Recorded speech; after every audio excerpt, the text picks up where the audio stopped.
చెవిరెడ్డి భాస్కర్ రెడ్డి గారిని అక్రమంగా లిక్కర్ కేసులో ఇరికించాలని చెప్పి ఇప్పుడున్న ప్రభుత్వం చూస్తూ ఉందని చెప్పి ఇప్పుడున్న మీడియా ఛానళ్ళు అదేవిధంగా ఇక్కడుండే ప్రతి ఒక్కరికి తెలియజేస్తున్నాను.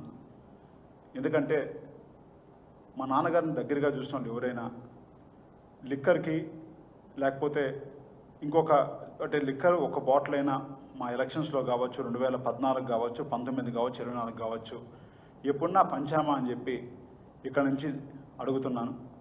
అంటే ఒక తప్పుడు కేసు నాన్నగారి మీద పెట్టాలని చెప్పి ఇప్పుడున్న ప్రభుత్వం ఎంత తగతలాడుతూ ఉందో దీన్ని బట్టి అర్థమవుతూ ఉంది. అందులో భాగంగానే మా గన్మ్యాన్లకి మా పిఏలకి అందరికీ నోటీసులు ఇచ్చారు. అందులో ఒక 2 గన్మ్యాన్లు కూడా అటెండ్ అవ్వడం జరిగింది. మొదటి గన్మ్యాన్ గిరి అని చెప్పి శ్రీకాకుళం వ్యక్తి గత 10 ఏళ్ళుగా నాన్నగారితో ఉన్నారు. ఆ గిరిని 5 రోజులు విపరీతంగా టార్చర్ చేసి కొట్టి అతని దగ్గర తప్పుడు కన్ఫెషన్ స్టేట్మెంట్ తీసుకొని మమ్మల్ని ఇరికిచ్చే ప్రయత్నం చేస్తున్నారు. అదేవిధంగా మదన్ రెడ్డి అని చెప్పి ఇంకో అతన్ని 2 రోజులు బాగా ఇబ్బంది పెడితే అతను 3వ రోజు ఆ ఇబ్బందులు భరించలేక హాస్పిటల్లో జాయిన్ అవ్వడం జరిగింది. నిజంగానే చాలా బాధాకరణం. ఎందుకంటే ఈ విధంగా ఒక తప్పుడు కన్ఫెషన్లు, ఒక ఆశలు ప్రలోభాలు పెట్టి ఈ విధంగా ఒక మనిషిని ఇరికించాలి, ఏమి సంబంధం లేని వాళ్ళని ఒకరిని ఈ విధంగా ఇబ్బంది పెట్టాలని చెప్పి ఈ ప్రభుత్వం చూస్తుందంటే నిజంగానే చాలా బాధాకరం. దీన్ని తీవ్రంగా ఖండిస్తున్నాము. తప్పకుండా మేమందరం జగనన్న సైనికులం. ఏదైనా సమస్య ఉన్నా కూడా ఎదుర్కొంటాం, కానీ మీ భయపెట్టాలు, మీ కేసులకి, మీ అరెస్టులకి భయపడే వాళ్ళం కాదని కూడా ఇక్కడ తెలియజేస్తున్నాను. దీని మీద కూడా తీవ్రంగా మేము కోర్టుకు కూడా పోవడం జరిగింది. ఆ మదన్ అనే అతన్ని కొట్టిన తర్వాత అతను హాస్పిటల్లో కూడా గత 1 వీక్గా హాస్పిటల్లో ఉన్నాడు. దానికి ఎవిడెన్స్ కూడా, రికార్డులు కూడా హాస్పిటల్లో దగ్గర కూడా ఉన్నాయి. ఈ విధంగా మీరు బాధ పెట్టారు.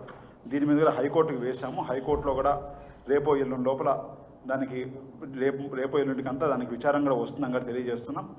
తప్పకుండా ఇలాంటి కార్యక్రమాలు పోలీసు వాళ్ళని ఈ విధంగా పాములుగా వాడుకొని పార్టీని ఈ విధంగా పార్టీలో కీలకంగా ఉండే నాయకులందరినీ ఇబ్బంది పెట్టాలనుకున్న వాళ్ళకి తప్పకుండా ఇవన్నీ కూడా మాకు గుర్తుంటాయి. ఒకరోజు సమయం అనేది మీ రోజే కాదు, తప్పకుండా మాకు కూడా ఒక రోజు వస్తుంది.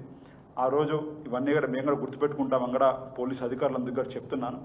అదేవిధంగా ఈ తప్పుడు కేసులను కూడా పార్టీ మీద విపరీతంగా ఈ తప్పుడు కేసులు చాలామంది నాయకుల్ని పెడుతున్నారు. ఈ మధ్య చూస్తున్నాను ఎంతమంది నాయకులను లెక్కే లేకుండా పెడుతున్నారు.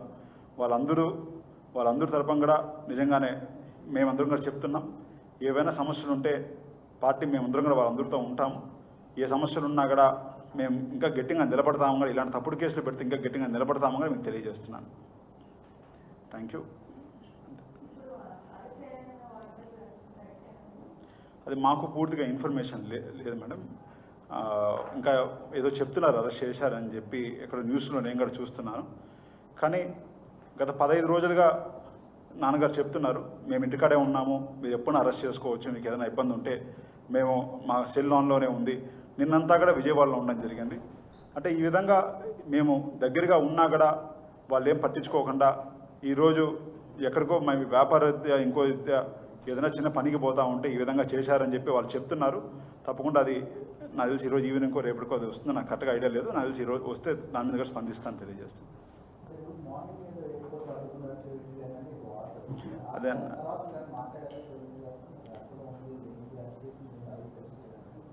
అదే నేను కూడా ఇంకా తెలుసుకుంటున్నాను ఏం జరుగుతూ ఉందో. నాకు ఇంకా పూర్తి ఇన్ఫర్మేషన్ లేదు. దాని మీద పూర్తి ఇన్ఫర్మేషన్ వచ్చిన వెంటనే మీకు ఇక్కడ చెప్తాను తెలియజేస్తాను. నేనేం మాట్లాడలేదు.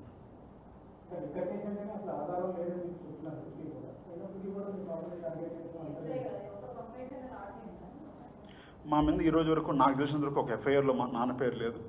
మాకు ఒక నోటీస్ కూడా ఎవరు జారీ చేయలేదు. ఇట్లా సమస్య ఉంది, మా డ్రైవర్లకు గన్మ్యాన్కి రమ్మని చెప్పి, విట్నెస్కి రమ్మని చెప్పి ఇవ్వడం తప్ప చెవిరెడ్డి భాస్కర్ రెడ్డి గారి మీద ఒక్క కంప్లైంట్ లేదా ఒక నోటీస్ ఈ రోజు వరకే నాకు తెలిసైతే లేదు. లేకుండా ఈరోజు ఏదో అరెస్టింగ్ కూడా అంటున్నారు, కానీ దాని గురించి పూర్తి ఇన్ఫర్మేషన్ కూడా సేకరిస్తున్నాం. వచ్చిన వెంటనే తప్పకుండా స్పందిస్తాను తెలియజేస్తాను. అంటే తప్పుడు కన్ఫెషన్లు తీసుకుందామని చెప్పి ఈ విధంగా కొడుతున్నాను భావిస్తున్నాం. ఎందుకంటే వాళ్ళు మేమేం తప్పు చేయలేదని వాళ్ళకే తెలుసు, అందరికీ తెలుసు. ఈ లిక్కర్ కేసు అనేదే ఒక అబద్ధపు కేసు అని అందరికీ తెలుసు. అలాంటిది నాన్నగారు నిరికించాలంటే వాళ్ళకి ఏదో ఒక కన్ఫెషన్లే. వాళ్ళకి ఈ రోజు వరకు కాంక్రీట్ ఎవిడెన్స్ ఒక్కడిగా లేదు. ఏదో ఒక కన్ఫెషన్, నేను చెప్తే ఇంకోరు చెప్తే ఇంకోరు అని చెప్పి అందరినీ ఇరికించుకుంటూ పోతున్నారు. ఈ విధంగా ఇరికిస్తే, ఈ విధంగా ఇబ్బంది పెట్టాలంటే రేపు ఇదే పరిస్థితిగా టీడీపీ నాయకులు కూడా వస్తుంది కదా. ఎందుకంటే వాళ్ళ గన్మాన్లు ఉంటారు, వాళ్ళ పిఏలు ఉంటారు, ఇంకోరు ఉంటారు. వాళ్ళు రేపు పిలిచి వాళ్ళ పోలీస్ ఆఫీసర్లు కాబట్టి బెదిరించో భయపెట్టో ఈ విధంగా రాసుకుంటా పోతే రేపు ఏ విధంగా లా అండ్ ఆర్డర్ నిలబెడతారో కూడా భయం వేస్తుంది ఈరోజు ఈ సంఘటనలు చూస్తూ ఉంటాం.